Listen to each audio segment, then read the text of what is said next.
চিতল মাছ, মাছটা খেতে কিন্তু দারুণ লাগে।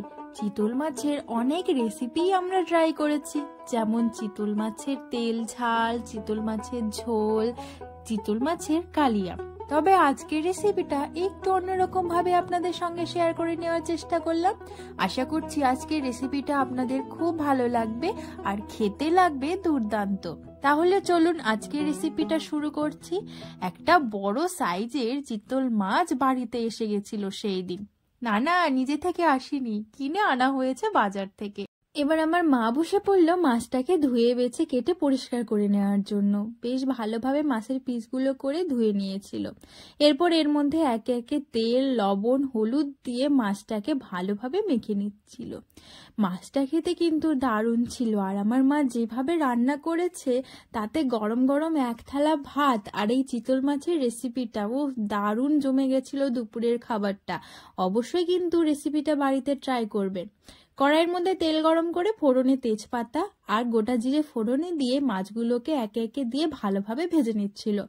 আমার মা মাছ ভাজার সময় একেবারে ফোড়নটা দিয়ে নিল। মাছের পিসগুলোকে দিয়ে বেশ সুন্দর করে মাছটা ভাজা হয়ে গেল। এরপর এদিকে লাগবে ঝোলের জন্য ওই একটুখানি কাজু, কিশমিশ আর চারমগজ। সেইগুলোকে বেশ ভালোভাবে মা বেটে নিয়েছিল। এইদিকে সব মাছই ভাজা হয়ে গেছে।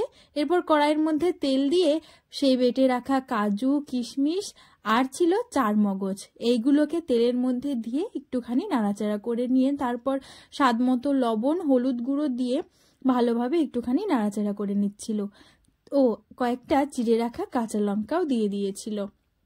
এইভাবে করে চিতল মাছের ঝোলটা খেতে কিন্তু দারুণ লাগছিল।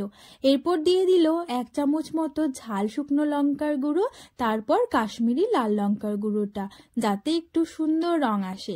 এবার সামান্য একটুখানি জল দিয়ে ভালোভাবে মশলাটাকে কষিয়ে নেওয়া হচ্ছিল।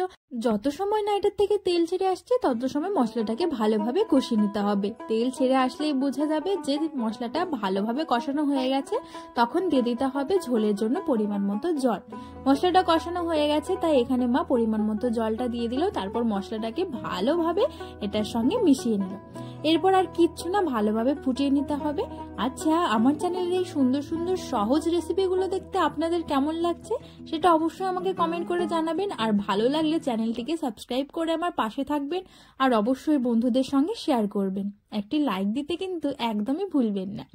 মাছ ভাজা তো আগের থেকেই ছিল, সেই মাছ ভাজাটা ঝোলের মধ্যে দিয়ে দেওয়া হলো। এরপর একটু সময় ফুটিয়ে নিয়ে নামানোর আগে গরম মশলার গুঁড়ো ছড়িয়ে ভালোভাবে নাড়াচাড়া করে মিশিয়ে নামিয়ে নিলেই তৈরি হয়ে গেল চিতল মাছের একটি সুন্দর রেসিপি। দুপুরে গরম গরম ভাতের সঙ্গে অবশ্যই একদিন চিতল মাছের এই রেসিপিটা করে দেখুন। সবাই আপনার প্রশংসা করবে আর রেসিপিটি জানতে চাইবে। কত সুন্দর এসেছে রংটা, যেমন সুন্দর দেখতে হয়েছে খেতেও হয়েছিল তার থেকে বেশি ভালো। তাই রেসিপিটা ট্রাই করবেন আর অবশ্যই সকলের সঙ্গে শেয়ার করবেন। আমি এক থালা ভাত নিয়ে বসে গেছি, সঙ্গে মাছের পিস আর একটুখানি ঝোল। খেয়ে দেখছিলাম কেমন লাগছে। মাছটা তো ছিল ভীষণ ভালো। এরপর ঝোলটা দিয়ে একটুখানি ভাত মেখে খেয়ে দেখলাম অসাধারণ হয়েছে। এখন ভয়েস দিতে গিয়েও আমার জিভে জল চলে আসছে, এতটা সুস্বাদু হয়েছিল। তাহলে আজকের ভিডিওটা এই পর্যন্তই রাখছি। খুব তাড়াতাড়ি দেখা হচ্ছে পরের একটি রেসিপির সঙ্গে। সকলেই ভালো থাকবেন। ধন্যবাদ।